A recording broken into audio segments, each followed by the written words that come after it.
অস্বীকার করছে, তার কিতাবকে অস্বীকার করছে। ফেরাউন দুনিয়ার জীবনে আসেনি বলেন? আমরা কি থাকতে পারবো নি? আমার আল্লাহ পাক বলে, বান্দা তোমাকে আমি দুনিয়ার জীবনে পাঠিয়ে দিয়েছি, মনে রেখো বান্দা তোমাকে একদিন আমার কাছে আসতে হবে, এটা হলো সুনির্ধারিত সুনির্দিষ্ট। আমার আল্লাহ পাক বলে, বান্দা আমি তোমাকে কেন পাঠাইছি জানো নি? ওয়ামা খালাকতুল জিন্না ওয়াল ইনসা ইল্লা লিয়াবুদুন,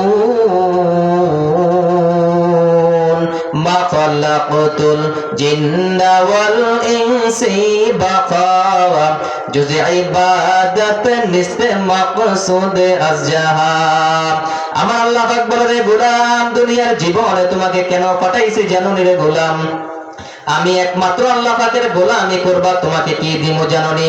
যে বান্দা দুনিয়ার জীবনে আমি আল্লাহকে চিনেছে, আমি আল্লাহর ইবাদত করেছে বান্দা, ওই দুনিয়ার জীবনে তুমি 60 বছর 70 বছর কষ্ট করেছো, আমি হায়াতে জিন্দেগি তুমি আমাকে ডেকেছো রে বান্দা, ওই মৃত্যুবরণ করার পর যখন তুমি আমার কাছে চলে আসবা, আমি বান্দা তোমাকে কথা দিলাম হাসর ময়দানে মানুষ টেনশন পেরেশানির মধ্যে থাকবে, ইয়া নফসি বলতে থাকবে রে গোলাম, কিন্তু আমি আল্লাহ পাক ওই দিন আমার কুদরতি ছায়ার নিচে তোমাকে রেখে দিব। শুধু তাই না রে বান্দা, আমি তোমাকে বিনা হিসাবে জান্নাত দান করে দিব।